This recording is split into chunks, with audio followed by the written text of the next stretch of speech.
Hello. You're all so far away. Do you have everything you need? You're set up the way you want. Well, first of all, it's very nice to see you heading back to D.C. today, and it's good news. The Supreme Court finally stood up and limited the overreach of President Trump, the executive, with these tariffs that he imposed without any authority whatsoever. These tariffs that President Trump had imposed really had no legal basis for them to be imposed. And that is exactly what the Supreme Court said. And they said that it was because the Congress has the exclusive power to tax, and the Congress has the exclusive power to appropriate. So what's so significant about the Supreme Court ruling is that it is a restoration, partially, of the rule of law, where the president overreaches and does something that the Constitution prohibits him from doing. The Supreme Court pushed him back and said all of these tariffs are illegal. So the rule of law has been upheld by the Supreme Court. I'm gratified because many of the recent Supreme Court decisions, I think, have been too much in favor of the executive branch. Second, these tariffs have done incredible damage to our country, to our economy, and to our small businesses. And I've got Calef Letorney, right, of Rovers North, who's going to speak a little bit about that. But I just want to go through what's happened. The president asserted that by raising tariffs, he would create manufacturing jobs. We have lost 100,000 jobs. The president asserted that if he had these tariffs in place, it would lower the United States trade deficit. The United States trade deficit is at a record. It's never been higher. The president asserted that if we impose these tariffs, the trade surplus for China would come down. The trade surplus for China of its dumping products has never been higher. So even according to what the president's goals were, more manufacturing jobs, it turns out less manufacturing jobs. Lower trade deficit, it turns out a higher trade deficit. Lower trade surplus for China, it turns out a higher trade surplus for China. On every goal that the president asserted he would achieve, he failed. Now, in addition to that, the tariffs are a tax. They're paid by our businesses and they're paid by our consumers. And the most reliable study says that these tariffs have been an additional cost of $1,700 for every American family. So fewer jobs, higher trade deficit, higher surplus for China, higher taxes for families. These have done incredible damage. The other element of damage that has been so significant is the disruption and chaos and variability of these tariffs. When our office has done several roundtables with our small businesses here in Vermont. And one of the things that they pointed out was that when you didn't know what the tariff was going to be, you couldn't plan your business. And it was chaotic because, as we saw, the president would raise a tariff for totally arbitrary reasons. He put a tariff on Brazil because he didn't like it that there was a prosecution of the former president.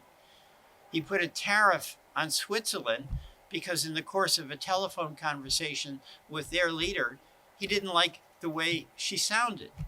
So this arbitrary abuse of authority was causing havoc for our small businesses and making a real difference in what was happening here in Vermont.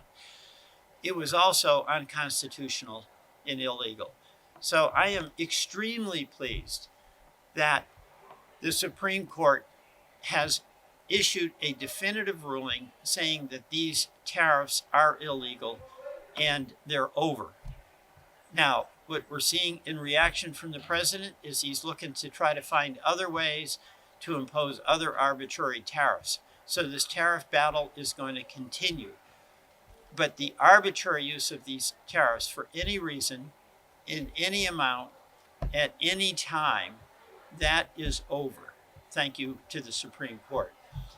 I also just want to introduce Calef Letorney of Rovers North. Calef I met in the course of having roundtables, and he's got an extraordinary business he can tell you about, and he can tell you just what an incredible impact these tariffs were on his business, both the cost as a result of the tariffs and how it affected sales. Calef, you want to say a few words? Thank you so much for being here. Yeah. Just tell folks a little bit about your business. Okay. We were founded in 1979. We sell Land Rover parts. So new parts for old automobiles, sort of a niche business in little old Westford, Vermont. We're employee owned, and the tariffs have had a really significant impact. Our sales were down 30% as we've had to dramatically increase our pricing. Of course, the tariffs just get passed along to the consumer.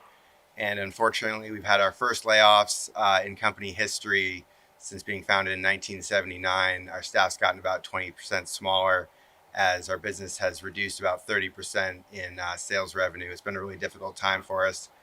And we're really appreciative that the Supreme Court has upheld the rule of law, and the power to tax should be with the Congress.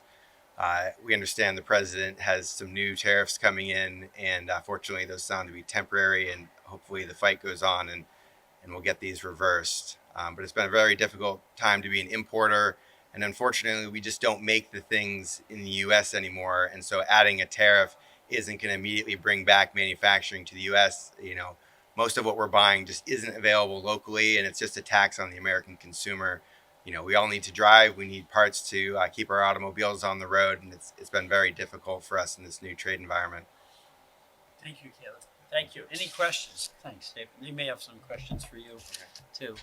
By the way, this is an amazing business. You know those Land Rovers? That was your father who started it? Yeah. This is an amazing thing. He liked Land Rovers, and he started this business. And everybody around the country who has a Land Rover and loves it and can't figure out how to get it fixed, they go to this guy. Is that amazing? In little old Westford, Vermont, in mighty Westford, Vermont, is what you mean. That's so cool. Yeah, probably more for Caleb. Yeah.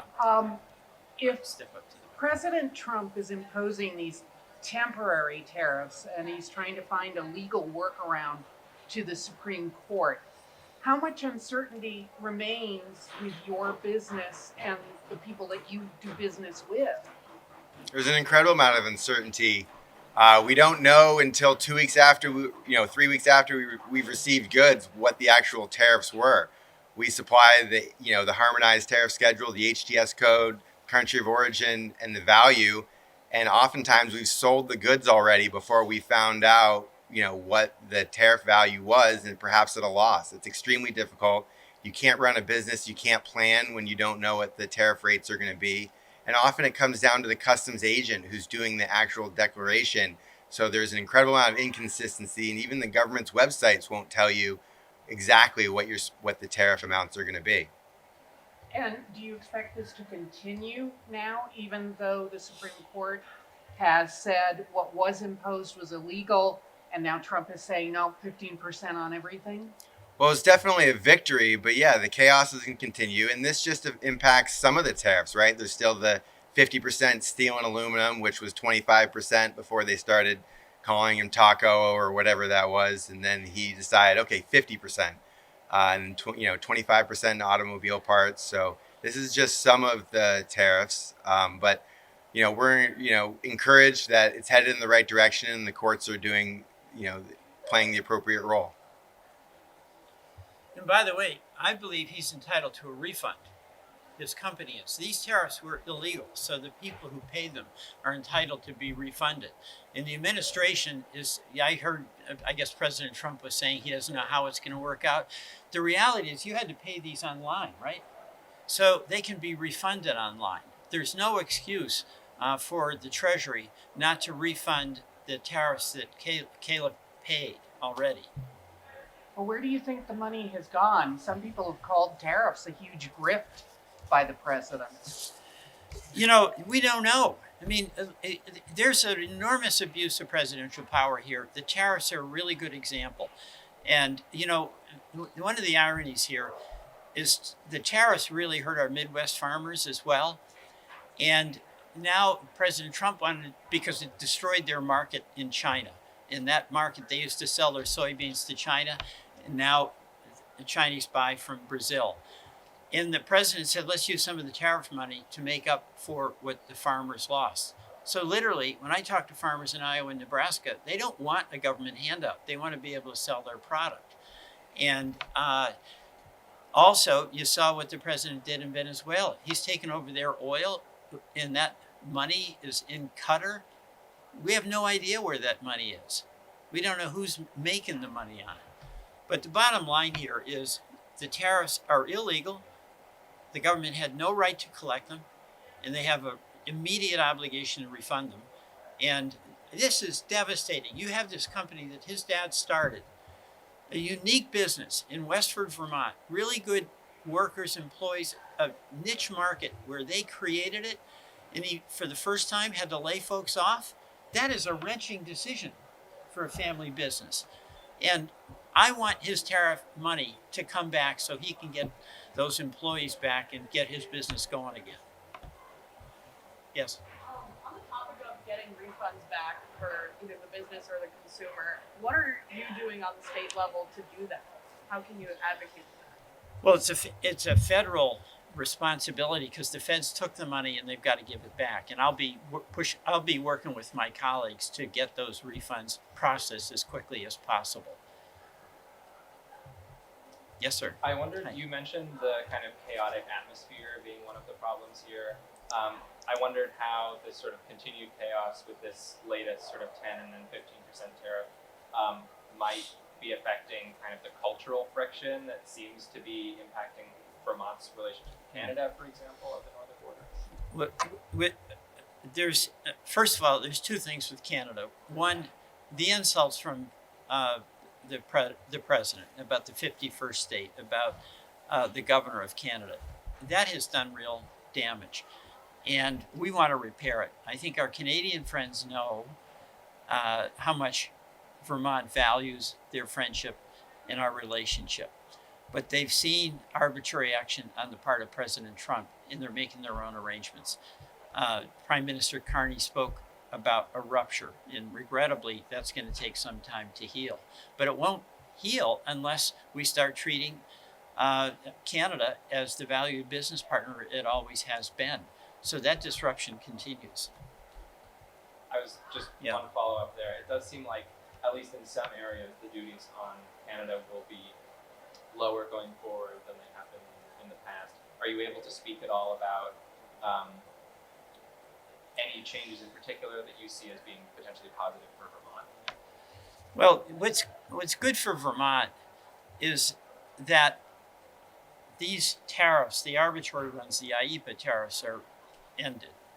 And I think that's going to give a little bit more stability when the dust settles for folks like Rovers North. I also think that the USMCA, the U.S.-Mexico-Canada trade agreement is extremely important, and my hope is that'll be continued. That's in negotiation now, and that will do an immense amount to stabilize things.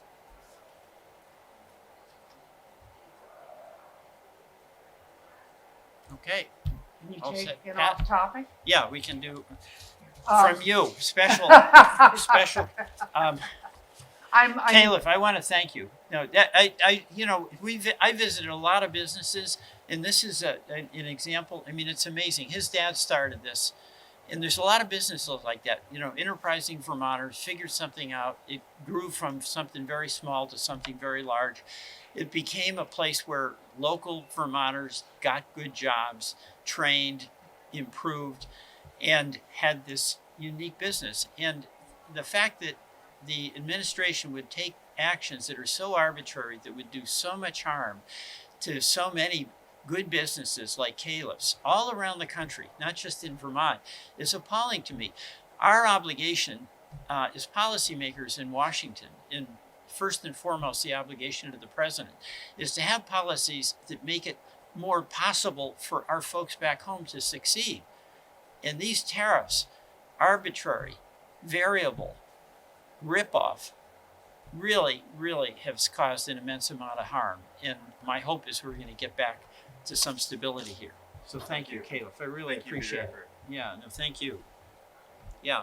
So obviously we know that there's a military buildup in the area around Iran. The F-35s from Burlington are there. What are you hearing in D.C. about any sort of potential action that could occur in the near or far future there? I'm extremely concerned about this military buildup and the indication that President Trump is seriously contemplating a major military action without any effort to get congressional approval. The president cannot go to war on his own. It takes an act of Congress. Congress has too much in recent history been capitulating and not asserting the War Powers Act.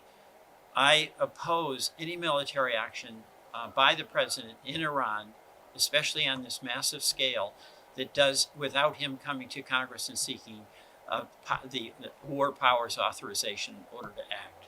If he does go to Congress, do you think Congress would approve an action by him in Iran? I would not. I mean, what he's talking about is regime change.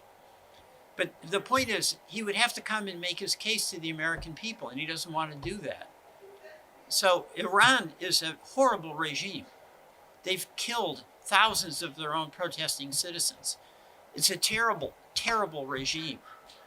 But what is the plan here that the president is talking about that would give us confidence that it would be good for our national security, let alone be helpful to a bad situation in Iran? Of course, the State of the Union address should be coming out very soon. What are you hoping to see from that? From the State of the Union? Who knows? Seriously. I mean, the president is apparently in a state of white heat anger about what the Supreme Court did.